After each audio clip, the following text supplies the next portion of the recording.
Hello friends, good morning. कैसे हैं आप सब? जरूर कमेंट करके बताइए। आज हम लोग बात करने वाले हैं एसबीआई बैंक की। क्या एसबीआई लाइफ टाइम हाई पे फिर से पहुंच चुका है? क्या आपने उसने उसने अपने टारगेट को पूरा किया है? और अगर वो लाइफ टाइम हाई पे है तो अब हमें क्या करना चाहिए? चलिए हम इस वीडियो में इसी की एनालिसिस करते हैं और इसी के बारे में बात करते हैं। चलिए, मैंने स्क्रीनर पे एसबीआई का फाइनेंशियल डाटा खोल लिया है।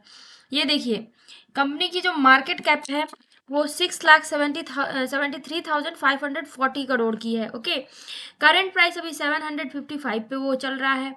हाई लो उसका 52 वीक 775 से 502 तक रहा है। स्टॉक पी 9.7 है। बुक वैल्यू में ये 402 रुपीज के है। डिविडेंड 1.50% देता है। आरओसी इसकी 5.20 है, जो कि हम लोग बैंकिंग और एनबीएफसी के केस में आरओसी उतना नहीं देखते हैं। हम लोग को बैंकिंग और एनबीएफसी के केस में आरओई देखना है, जो कि 10 से ज्यादा होना चाहिए। यहाँ तो 16.8 है। देन हम देख रहे हैं कि प्रमोटर होल्डिंग जो है वो 57.5% की है। देन हमें क्या देखना है, बैंकिंग और एनबीएफसी के केस में इसका प्रॉफिट प्रीवियस 12 मंथ का मोर देन 1000 करोड़ से ज़्यादा होना चाहिए, जो कि ये तो सेकंड लार्जेस्ट प्रॉफिट देने वाली कंपनी है। रिलायंस के बाद यही एक बैंक है।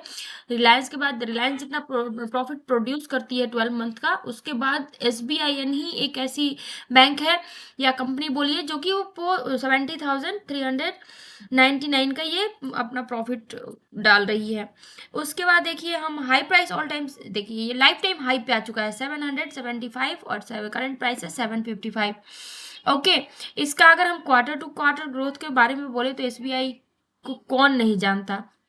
ये देखिए, जहां दिसंबर 2020 में 70,100 का इसमें रेवेन्यू जनरेट किया था, वहां ये आज की डेट में इस दिसंबर क्वार्टर में 1,12,868 का इसने रेवेन्यू जनरेट किया है।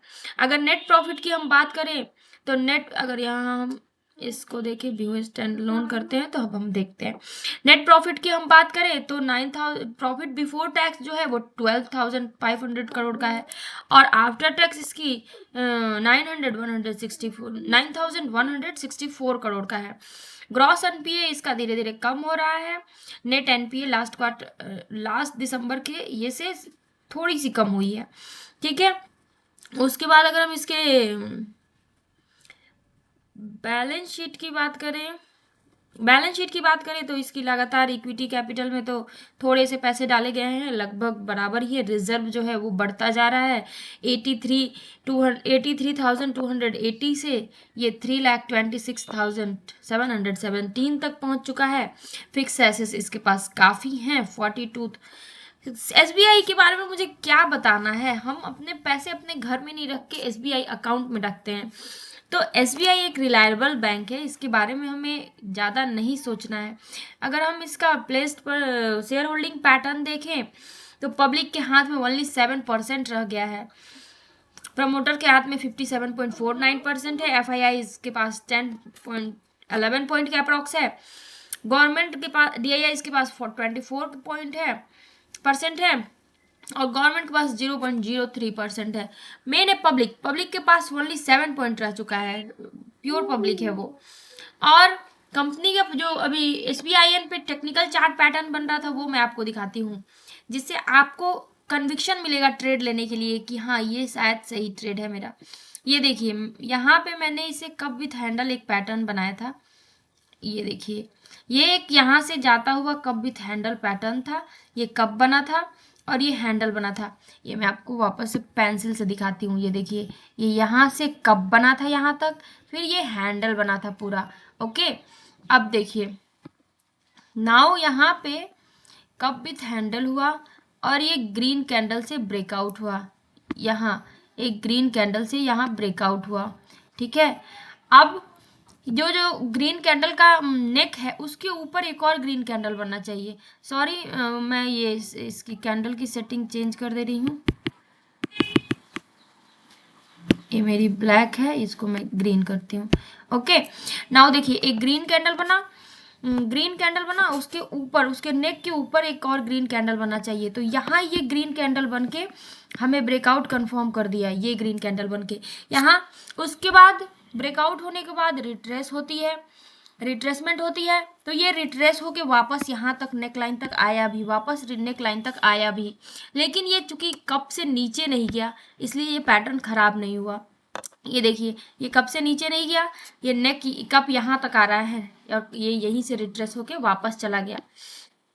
ओके, जो इसकी जो आ रही थी हमारी टारगेट जो आ रही थी वो मैं आपको बताती हूँ। ये देखिए यहाँ हम सबसे जो लोएस्ट लेवल पे रखेंगे और सबसे लोएस्ट लेवल से इसको मेजर करेंगे। ओके, फिर हम इसे उठाकर ऊपर रख देंगे ऐसे नेकलाइन पे। ये देखिए बिल्कुल एसबीआई ने अपना 738 रुपीज़ का इसका टारगेट था जो कि पूरा किया है, और पूरा करके अब एसबीआई क्या करेगी, क्योंकि कंपनी बैंक की फाइनेंशियल अच्छी है, ग्रोथ भी कर रही है, अब कोई पैटर्न नहीं बन रहा है इसमें, ये लाइफ टाइम हाई पे जा रही है। क्योंकि ये लाइफ टाइम हाई पे बन रही थी ना पैटर्न, इसीलिए इसको थोड़ा टाइम भी लगा, इसने काफ़ी दिन कंसोलिडेट किया एक ही रेंज में, ये 2000 लगभग ये कंसोलिडेट किया लगभग। ये देखिए ये इस प्राइस से लेके और इस प्राइस तक, यहाँ से लेकर और ये लगभग यहाँ तक, सॉरी यहाँ यहाँ तक इसका कंसोलिडेशन टाइम ही रहा। ये लगातार एक ही रेंज में घूमता रहा क्योंकि ये जो पोजीशन है वो लाइफ टाइम हाई पे बन रही थी, जो इसकी टेक्निकल चार्ट बन रही थी। बट कंपनी में बैंक में ग्रोथ अच्छा है, बैंक अच्छा वर्क कर रही है, तो ये टाइम तो लगा लेकिन टारगेट जरूर अचीव हुआ, देख रहे हैं। अब हमें इसमें क्या करना चाहिए, क्योंकि इसने तो अपना लाइफ टाइम हाई बना दिया है 700, एक मिनट, 775 रुपीज़ का इसने लाइफ टाइम हाई बना दिया है। ओके, और ये लाइफ टाइम हाई पे कोई पैटर्न भी नहीं बन रहा है, तो अब हमें इस पार्टिकुलर स्टॉक में करना क्या चाहिए। अगर देखिए वो डिपेंड, सबसे बड़ी बात है कि ये डिपेंड करता है कि आपने ट्रेड किस लिए लिया है, इन्वेस्टमेंट, आपकी ट्रेड का पर्पस क्या था। कभी भी कोई भी ट्रेड हम बिना पर्पस के तो लेते नहीं है कि हाँ इसको मैंने ले लिया बस ऐसे ही ले लिया, एम ही ले लिया, ऐसा तो होता नहीं है। हमारी हर ट्रेड के पीछे कोई ना कोई ऑब्जेक्ट होता है, कि ऑब्जेक्टिव होती है कि हाँ ये ट्रेड मैंने इंट्राडे के लिए लिया है, ये ट्रेड मैंने स्विंग ट्रेडिंग के लिए लिया है, ये ट्रेड मैंने लॉन्ग टर्म इन्वेस्टमेंट पर्पस के लिए लिया है, या ये ट्रेड मैंने लिया है कि मैं इससे कुछ बड़ा काम करूंगा। तो आपने इस एसबीआई में ट्रेड किस बेसिस पे लिया था, ये जरूर ध्यान में रखिए, क्योंकि अब इसमें कोई पैटर्न तो बन नहीं रहा, कोई भी पैटर्न अभी फिलहाल तो बन नहीं रहा।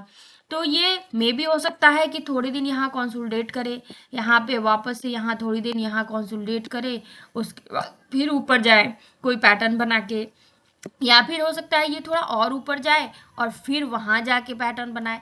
तो इसमें कहा नहीं जा सकता है, हम कह नहीं सकते हैं कि अब इसमें क्या होगा, क्योंकि अब टेक्निकली कोई चार्ट पैटर्न नहीं बन रहा है, तो कुछ भी हो सकता है। और कंपनी में ग्रोथ भी अच्छा है, तो अपना पर्पस देखिए, आप अपने इन्वेस्टमेंट का पर्पस देखिए कि आपका पर्पस क्या था, आपने इसे किस बेसिस पे लिया था। क्या आप इसको स्विंग ट्रेड के लिए लिए थे, तो आपको मेरे हिसाब से निकल जाना चाहिए, आपको अच्छा खासा प्रॉफिट हो रहा होगा। अगर आपने इन्वेस्टमेंट पर्पस से लिया है तो आपको कुछ समय और छोड़ देना चाहिए। अगर आपने टेक्निकल चार्ट देख के और अपने पैटर्न पे लिया था, तो टेक्निकल चार्ट का पैटर्न का टारगेट जो है वो बिल्कुल पूरी तरह से पूरा हो गया है, देख रहे हैं आप। ये देखिए जो टेक्निकल चार्ट पैटर्न है ना वो बिल्कुल पूरी तरह से पूरा हो गया है, तो इसलिए अब इस पर कोई पैटर्न नहीं बन रहा है। 738 रुपीज़ का ये टेक्निकल चार्ट पैटर्न था, इसका मान लीजिए 740 तक टेक्निकल चार्ट पैटर्न था, अदरवाइज अब इस पर कोई पैटर्न नहीं बन रहा है। अगर आप इन्वेस्टमेंट के व्यू से लगे थे तो आप इसमें लगे रह सकते हैं, बट अगर आप स्विंग ट्रेडिंग और शॉर्ट टर्म के लिए लिए हैं तो इसने अच्छा गेन दे चुका है आपको, आप इसे ज़रूर निकल जाएं, या फिर इसे कुछ दिन वॉच कर सकते हैं आप कि ये चूँकि ये काफ़ी समय से पूरे 2023 ये कंसोलिडेशन में ही रहा है, एक ही रेंज में, ये यहाँ एक ही रेंज में अप एंड डाउन किया है, एक ही रेंज में यहाँ घूमता रहा, एक ही रेंज में, इसका कोई रेंज नहीं था, मतलब कोई इसका बहुत हाई नहीं गया था ये।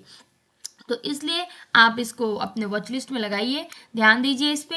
और अगर आपका जो ट्रेड का पर्पस है ना अगर वो पूरा हो गया है तो मेरे हिसाब से ज़रूर निकल जाइए।